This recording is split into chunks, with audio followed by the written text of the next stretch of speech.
Chega mais! Esse é o Na Moral com Jesus e o papo de hoje é santidade na moral. Mas fica na tua, fica calmo. A gente não vai falar sobre ser perfeito, é sobre viver de uma maneira diferente, mas com propósito.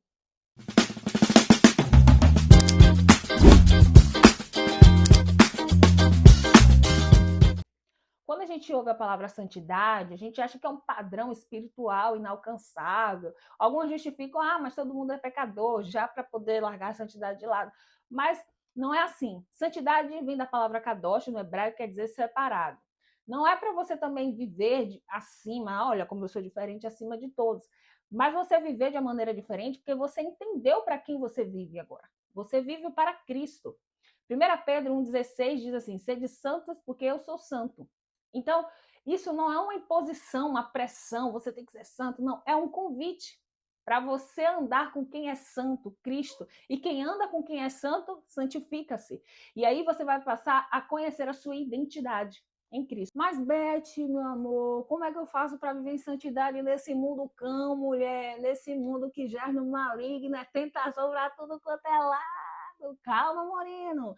Gente, a Bíblia é sua bússola, tá? Eu vou dar aqui três, assim, passos, assim, para você perceber. Mas a Bíblia tem que ser o seu alimento diário. A Bíblia, você tem problemas, tudo para tudo na sua vida é Bíblia, tá?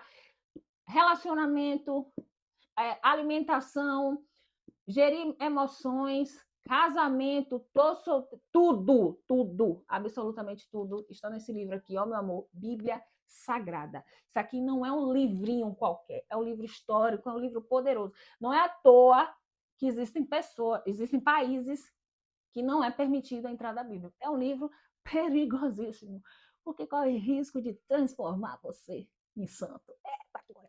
Então vamos lá, vou dar 3 passinhos. Primeiro, gente, lembra, observa o que está te moldando. Observa o que você ouve, o que você vê, o que te afasta de Deus, o que te dá aquelas emoções. E eu não estou falando só de sexo, não, tá? Estou falando de tudo quanto é tipo de pecado. Ira, eu estou falando de glutonaria, bebedice, tudo. Orgulho, vaidade, lascívia, luxúria. Vão observando você. Se você não consegue se examinar, peça para alguém que está do seu lado te examinar. Se você, e acima de tudo, nós não somos capazes de nos examinar. A gente ora para Deus para que Ele o faça. E Ele vai começar a trazer ao nosso entendimento coisas que não agradam a Ele.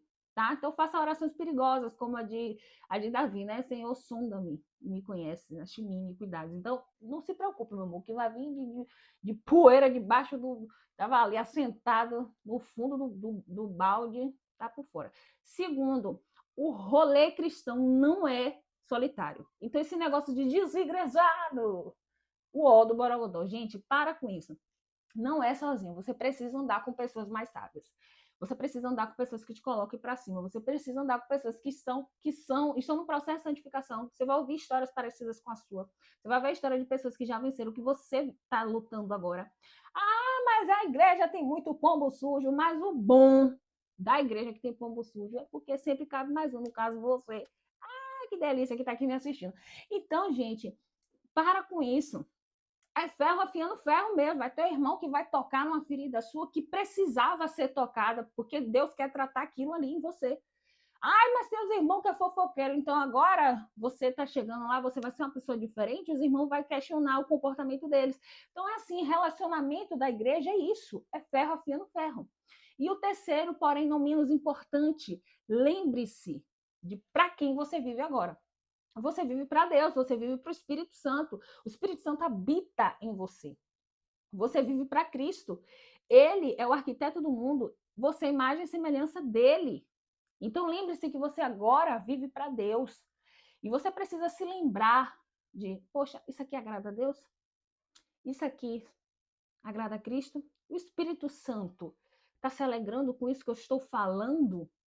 Que está saindo da minha boca, que eu estou praticando? E eu quero finalizar aqui com uma coisa muito importante, gente. Tem muitos jovens dentro da igreja que vivem uma vida meio que dupla, né? E isso enfraquece o corpo de Cristo. Isso enfraquece o corpo de Cristo, a igreja. Tem um episódio na Bíblia, lá em Josué capítulo 7, em que o Senhor dá instruções, né? Josué 6 dá instruções para eles vencerem Jericó, liderados por Josué. E no capítulo 7 ele mostra, o Senhor deu instruções ao povo.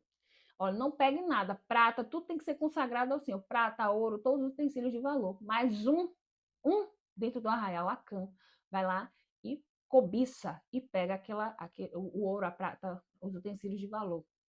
E tem um juízo, uma praga no arraial. Eles perdem batalhas por causa de pecado de um. E aí Josué vai consultar a Deus, né? Vai orar pedindo a Deus uma orientação, e o Senhor diz: tem pecado no arraial. Então, o seu pecado enfraquece o corpo de Cristo e atrai a ira de Deus. Então, assim, mas Beth, todo mundo peca. Tudo bem, mas é como eu falei aqui no início, é não se conformar com o pecado. Deus não resiste a um coração contrito. E outra coisa, tudo que você deixa oculto, Satanás tem autoridade. Tire a autoridade de Satanás quando você confessa os seus pecados, confessa os seus pecados uns aos outros, confesse a Deus, consulte o irmão. Então, na moral, entenda uma coisa: santidade não é careta. Você vive no mundo, mas você vive nele com propósito, tá? Você, a partir de agora, vai viver não por aparência, mas por amor. Esse é o motivo que leva alguém a viver uma vida inteira, fazer como Paulo, acabar a carreira, vivendo em santidade. É por amor, não é por aparência e não é pela força do braço, você não consegue. É importante a gente entender essa questão do livre-arbítrio, né? Porque tem pessoas que vão tentar se santificar pela força do próprio braço, ou vão atribuir qualquer processo de santificação à força do próprio braço. E veja, o apóstolo Paulo ele diz assim: o bem que quero fazer não faço, o mal que não quero fazer, esse sim acabo cometendo. Miserável homem que sou, quem me livrará do corpo dessa morte?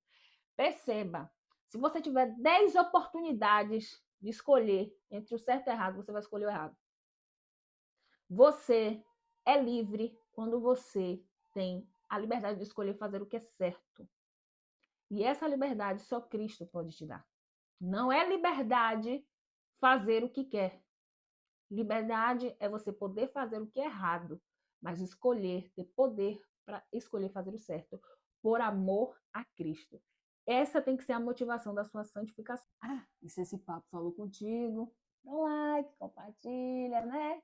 Deixa aqui no comentário o que é santidade para você e fica na moral com Jesus.